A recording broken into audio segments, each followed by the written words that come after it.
General Dyer को glorify करके hero बनाया जा रहा था। ब्रिटिश गवर्नमेंट ने इंश्योर किया कि ये न्यूज़ इंडिया से बाहर न जाए कि ब्रिटेन ने कभी भी जलियांवाला बाग हत्याकांड के लिए ऑफिशियली माफ़ी क्यों नहीं मांगी। 2019 जलियांवाला हत्याकांड को पूरे 100 साल हुए थे। भारत के लोग इसे याद कर रहे थे और उस दिन एक औरत सामने आई, कैरोलिन डायर, जनरल डायर की पड़पोती, और उसने मुस्कुराते हुए कहा, General Dyer was an honourable man, और जिन लोगों को उन्होंने वहां पर मारा वो राइटर्स और लूटर्स थे, यानी कि कोई पछतावा नहीं। और ये सिर्फ एक औरत की बात नहीं है, ये ब्रिटिश गवर्नमेंट की अनऑफिशियल पोजीशन भी है।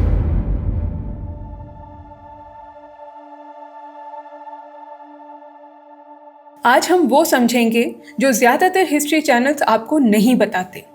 हत्याकांड के दिन की कहानी नहीं, उसके बाद क्या हुआ, कवर अप, हीरो वर्शिप और वो 3 रीजंस जिसकी वजह से ब्रिटेन ने आज तक इंडिया को अपॉलॉजी नहीं भेजी है। 1918 वर्ल्ड वॉर 1 खत्म। ब्रिटिश एम्पायर जीत तो ज़रूर गया पर अंदर से हिल गया था, क्योंकि चाहे आयरलैंड हो या इजिप्ट, हर जगह पर उसके अगेंस्ट रिबेलियन तेज हो रहे थे और इंडिया में भी ये तेजी पकड़ रहा था। वर्ल्ड वॉर 1 में ब्रिटेन के लिए बहुत से भारतीय सोल्जर्स ने लड़ाई लड़ी थी। जब वो वापस आए तो उन्होंने सोचा कि आज़ादी उनका अधिकार है और ब्रिटिशर्स ने सोचा अब इनको रोकना पड़ेगा। इसलिए आया रोलेट एक्ट, बिना ट्रायल के अरेस्ट, बिना प्रूफ के डिटेंशन और भी बहुत कुछ। रोलेट एक्ट के अंडर अमृतसर में 2 बड़े लीडर्स अरेस्ट हुए, डॉक्टर सत्यपाल और सैफुद्दीन किचलू, बिना किसी चार्ज के, बिना किसी वार्निंग के। इस वजह से अमृतसर में टेंशन बहुत बढ़ गया और 10 अप्रैल 1919 को अपनी पीक पर पहुंचा और वहां पर रायट्स हुए। इसके रिस्पॉन्स में पब्लिक गैदरिंग्स को बैन कर दिया गया, पर यह बात जलियांवाला बाग के इलाके में ठीक तरह से नहीं पहुंची।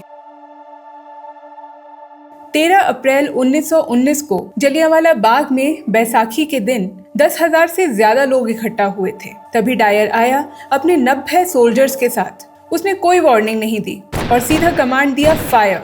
10 मिनट तक वहां पर 1650 गोलियां चली। ऑफिशियल डेथ काउंट 379, पर एक्चुअल डेथ्स 1000 से भी ज्यादा थी। और वो 90 सोल्जर्स, वो सब के सब भारतीय थे, उनमें से एक भी ब्रिटिश सोल्जर नहीं था, यानी कि ब्रिटिश ऑर्डर्स पे भारतीयों ने भारतीयों को ही मारा। अब मैं बताती हूँ कि वहां पर फायरिंग रुकने के बाद क्या हुआ। डायर तो चला गया, पर वहां पर जमीन पर बहुत सारे जख्मी लोग थे जिनको कोई मेडिकल हेल्प नहीं मिली, क्योंकि कर्फ्यू लगा था। उनके घर वाले भी अंदर नहीं आ सकते थे। रात भर लोग तड़पते रहे और इस न्यूज़ को दबा दिया गया। ब्रिटिश गवर्नमेंट ने इंश्योर किया कि ये न्यूज़ इंडिया से बाहर न जाए। टेलीग्राफ्स मॉनिटर किए गए और प्रेस को रिस्ट्रिक्ट किया गया। खुद ब्रिटेन तक ये सिर्फ खबर पहुंचने में ही 8 महीने लग गए। जब सच सामने आया तब हंटर कमीशन बना। डायर ने कहा, दिस वॉज नेसेसरी, मैंने पंजाब को बचाया। रिजल्ट, कोई जेल नहीं, कोई पनिशमेंट नहीं, सिर्फ एक फोर्स्ड अर्ली रिटायरमेंट। जहां पूरा भारत जलियांवाला हत्याकांड का शोक मना रहा था, वहां ब्रिटेन में जनरल डायर को ग्लोरीफाई करके हीरो बनाया जा रहा था। हाउस ऑफ लॉर्ड्स में उसकी ओपनली डिफेंस हुई। द मॉर्निंग पोस्ट ने उसके लिए फंड खोला और लोगों ने दिल खोलकर पैसे दिए उस आदमी के लिए जिसने हजारों लोगों को मरवाया। उसे एक टाइटल तक दिया गया, सेवियर ऑफ पंजाब। इंडिया में लोग ये देख रहे थे, समझ रहे थे कि उनकी जिंदगी की कीमत उनके रूलर्स के लिए कुछ भी नहीं है।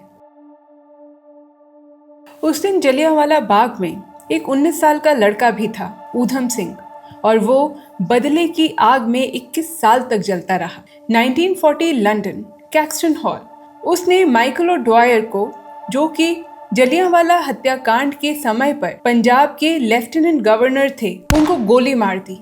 ऊधम सिंह को फांसी हुई, उन्हें कोई पछतावा नहीं था। पर बहुत ही कॉन्ट्रास्टिंग बात है कि एक आदमी को मारने के लिए उनको टेररिस्ट घोषित कर दिया ब्रिटेन ने, पर अपने जनरल डायर को कुछ भी पनिशमेंट नहीं दिया। ब्रिटेन के लिए वो एक टेररिस्ट थे और इंडिया के लिए शहीद। और यही कॉन्फ्लिक्टिंग पर्सपेक्टिव इस वीडियो का कोर सवाल है। अब वो सवाल जिसके लिए आप यहाँ आए हैं कि ब्रिटेन ने कभी भी जलियांवाला बाग हत्याकांड के लिए ऑफिशियली माफ़ी क्यों नहीं मांगी। तो थोड़ा सा इसको समझने के लिए झांकते हैं हिस्ट्री में। 1997 इंडिया के इंडिपेंडेंस को 50 साल पूरे हुए। क्वीन एलिजाबेथ II खुद जलियांवाला बाग आईं और वो बोली, हमारे पास्ट में कुछ मुश्किल एपिसोड्स रहे हैं। जलियांवाला बाग एक डिस्ट्रेसिंग एग्जाम्पल है। 2013 में डेविड कैमरॉन, पहले ब्रिटिश प्राइम मिनिस्टर जो कि जलियांवाला बाग गए, उन्होंने कहा ये डीपली शेमफुल इवेंट था। माफ़ी इन्होंने भी नहीं मांगी, पर बाद में उन्होंने ये भी कहा that we must not go back so much into history. 2019 में जलियांवाला बाग हत्याकांड के 100 वर्ष पूरे होने पर आई थेरेसा मे, उन्होंने कहा it's a shameful scar on British Indian history, we deeply regret what happened. Sorry नहीं बोला। अब मैं आपको 3 रीजंस बताऊंगी कि ब्रिटेन ने कभी भी जलियांवाला बाग के लिए कोई ऑफिशियल अपॉलॉजी इशू क्यों नहीं करी है। सबसे पहला रीजन है कानून का डर। सॉरी एक सिंपल लफ्ज नहीं है जब आप एक पूरी की पूरी गवर्नमेंट हो। सॉरी बोलने का मतलब होता है acknowledgement of wrong doing, which means a legal liability, which means compensation and claims. India से, केन्या से, आयरलैंड से, कैरेबियन से ब्रिटिश गवर्नमेंट के अपने लोग कहते हैं कि colonial claims trillions of pounds में हो सकते हैं। इसलिए फॉर्मूला सिंपल है, रिग्रेट करो पर एक्नॉलेज मत करो। ब्रिटेन की स्कूल बुक्स में एम्पायर को अक्सर सिविलाइजिंग मिशन के रूप में पढ़ाया गया है। रोड्स, रेलवेज, लॉ, ये सब हाईलाइट किया गया है। अब सोचो, अगर वहाँ की गवर्नमेंट ये बोले कि हमने गलत किया था तो इसका क्या असर होगा। टेक्स्ट बुक्स बदलेंगे, स्टैचूज और मेमोरियल्स पर सवाल खड़े होंगे और सबसे बड़ी बात, नेशनल प्राइड हिट होगा। और कोई भी सरकार अपने ही लोगों को ये नहीं बोलना चाहती कि जिस हिस्ट्री पर वो गर्व करते आए हैं वो सिर्फ आधी ही सच है। तीसरा रीज़न है डोमिनो इफेक्ट। अगर इंडिया के लिए माफ़ी तो आयरलैंड, केन्या, कैरेबियन, इन सब के लिए माफ़ी क्यों नहीं। एक अपॉलॉजी पूरे ब्रिटिश एम्पायर का हिसाब मांग सकती है। इसलिए ब्रिटेन कभी भी नहीं कहता सॉरी, वो वहीं रुक जाता है जहां तक सेफ है, and it says we regret. एक आदमी की गलती के कारण हजारों जिंदगियां तबाह हो गई। कैरोलिन डायर ने फिर भी इसको सही करार दिया। क्वीन एलिजाबेथ और थेरेसा मे ने भी बहुत ही कम शब्दों में अपना रिग्रेट को एक्सप्रेस कर दिया। आपको क्या लगता है, क्या ब्रिटेन को आज जलियांवाला बाग मैसेकर के लिए इंडिया को कोई ऑफिशियल अपॉलॉजी इशू करनी चाहिए या नहीं? अपने जवाब कमेंट्स में लिखिए। अगर आपको इंडियन हिस्ट्री का ये वीडियो अच्छा लगा, इन्फॉर्मेटिव लगा, तो प्लीज़ इसे शेयर कीजिए और हमारे चैनल द अननोन इंडिया को सब्सक्राइब कीजिए।